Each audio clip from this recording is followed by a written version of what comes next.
Dünyanın en kudretli ülkelerinin bir zenginler kulübü kurduğunu düşünün. Bu kulübe girmek için belli bir ekonomik güç, bu gücün sürdürülebilirliği, çok yönlülüğü ve dünyaya vaat ettiği ciddi bir güvenilirliği olması gerektiğini söyleyelim. Yani bu kulüp oldukça ütopik bir tarafta olmalı. Buraya girmek zor, girdikten sonra çıkmak daha da zor sayılmalı. Bu kulübün ilginç bir üyesi var. Kulübe girmemesi için diğer üyeler her şeyi yapıyor. Yetmiyor, bir de bu üyenin ülkesinde koronavirüs patlıyor ve her şey hem dünyada hem de hatta özellikle burada tahmin edilenden çok büyük, köklü, olumsuz değişiklikler meydana getiriyor. Sonra tüm olumsuz durumlara rağmen 2021'de ülke bir anda şov yapmaya başlıyor. Resmen yükseklerde uçuyorlar.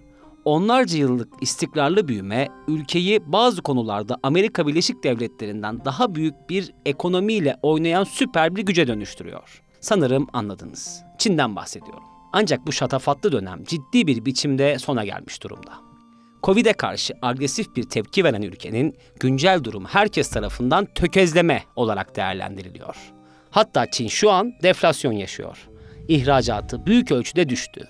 Çarklar birçok alanda durdu, birçok alanda durmak üzere. Hazırsanız GZT'nin çok neti biraz uzaklara, Asya kıtasına doğru yola çıkacak. Çin'in sorunlu ekonomik durumunu masaya yatıracağız. Biz metindeki son cümleleri toparlarken siz de GZT'ye abone olup bildirimleri açarsanız bizi çok sevindirirsiniz. Hadi başlayalım. Sonda söyleyeceğimi başta söyleyeyim. Çin için özellikle Amerika Birleşik Devletleri ve Avrupa menşeli ekonomi analiz platformlarının tamamı aynı manşetleri atmaya ve bu manşetler ciddi bir hızla kötü şeylerden bahsetmeye başladı. Amerika Birleşik Devletleri Çin'den yapılan ihracatı dışlıyor ve ülkeye yatırımı da ciddi oranda kısıtlıyor.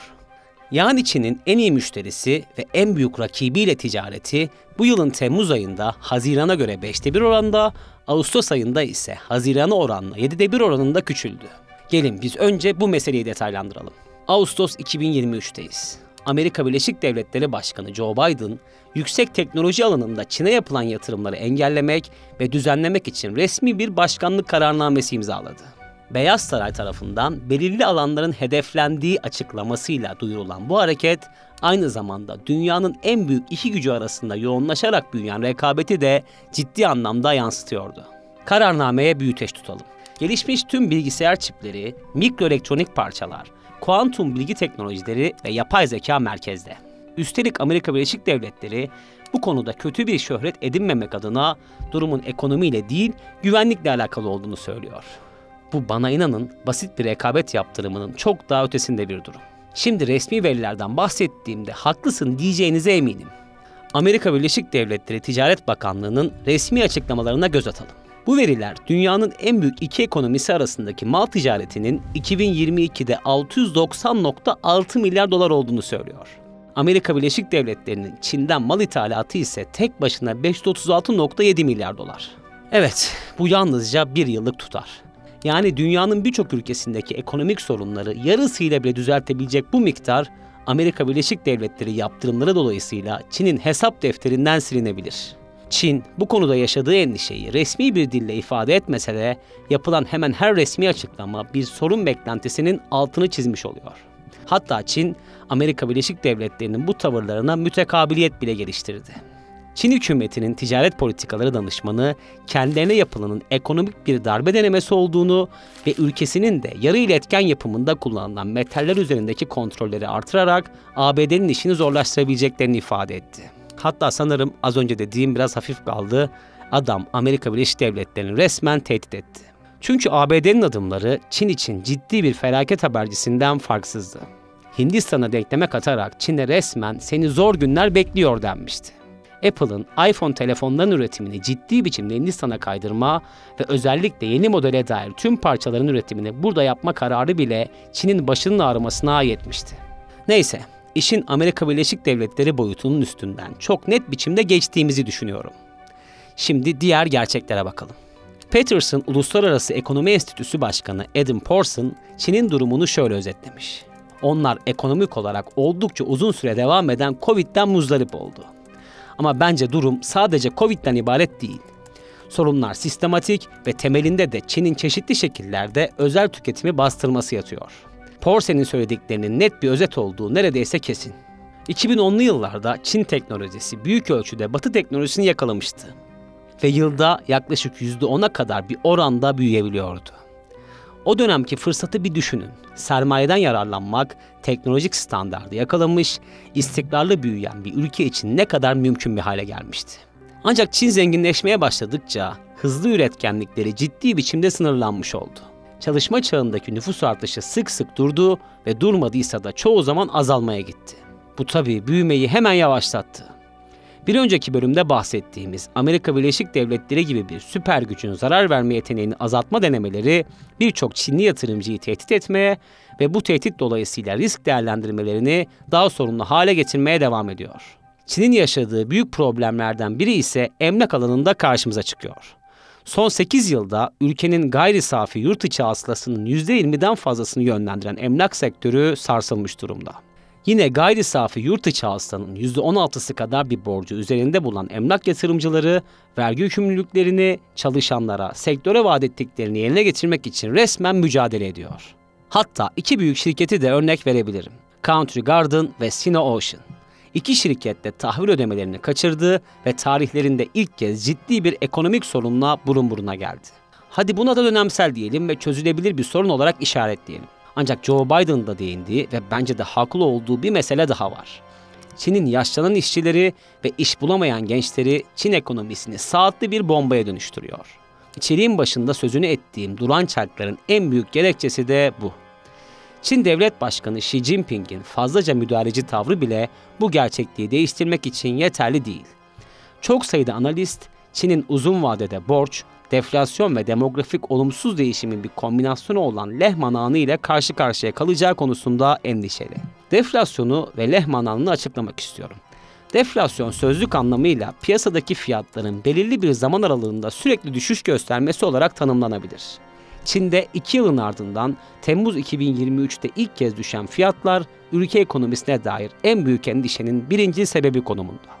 Yani deflasyon yaşama ihtimali hiç bu kadar belirgin olmamıştı diyebiliriz.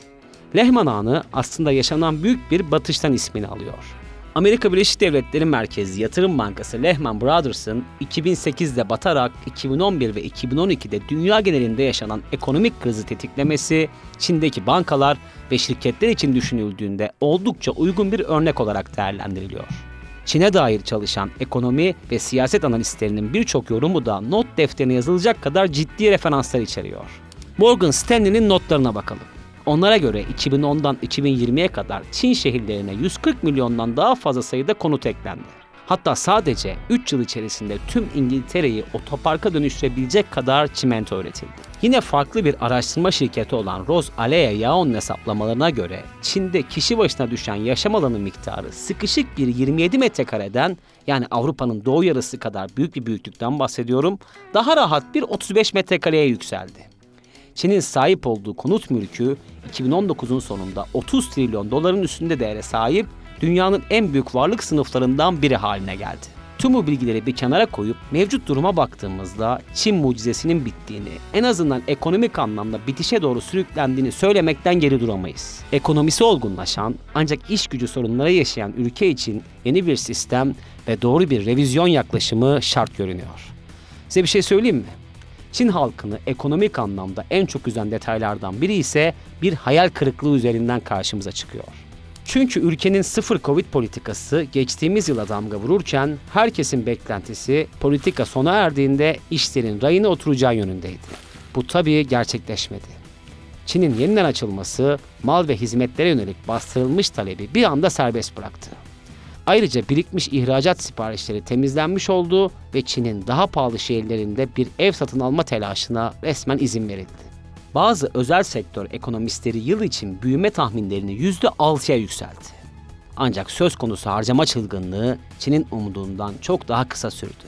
Ve daha da önemlisi, harcamalar yükselmediği gibi yükselme umudu oluşturabilecek bir hareketlenme de yaşanmadı. Çin Ulusal İstatistik Bürosu'na göre Nisan 2023'te tüketici güveni son yılların en düşük seviyelerine geriledi. Bunu gören büro bu veriyi platformunda yalnızca 3 gün süreyle tutabildi. Sonrasında bu ve buna benzer Çin çöküyor mu dedirtebilecek tüm veriler hızla silinmeye başladı. Yani Çin yaşadığı karamsar durumun farkındaydı. ve bu farkındalık sonrası en azından endişe artmasın düşüncesiyle harekete geçti. Peki bundan sonra ne olacak? Çin söz konusu ekonomik krizi daha etkisiz bir hale getirmek için çalışmalara başlamış durumda. İmalatta ve özel yatırımlar seviyesinde bir rahatlatma, daha kolay ve güvenli bir ortamın oluşması düşüncesi öncelikli hedefler arasında.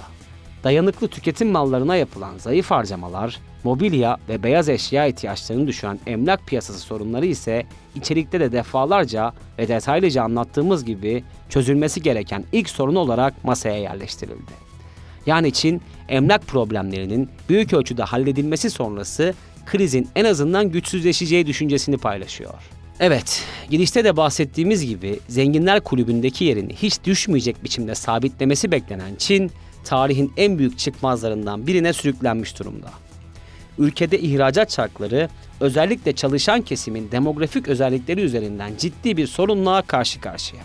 Amerika Birleşik Devletleri ve Avrupa Birliği yaptırımları, Hindistan gibi alternatiflerin güçlenmesi gibi krizleri de ana krize paralel biçimde hisseden ülkenin yeni adımlarını biz de yakından takip etmeye çalışacağız. Çarkların durma noktasında mı olduğunu yoksa sadece kısa süreli bir yol kazası mı yaşandığını hepimize tabii zaman gösterecek. Çok net bitti. İzlediğiniz için teşekkür ederim. Dünyanın en kudretli ülkelerinin bir zenginler kulübü kurduğunu düşünün. Bu kulübe girmek için belli bir ekonomik güç, bu gücün sürdürülebilirliği, çok yönlülüğü ve dünyaya vaat ettiği ciddi bir güvenilirliği olması gerektiğini söyleyelim.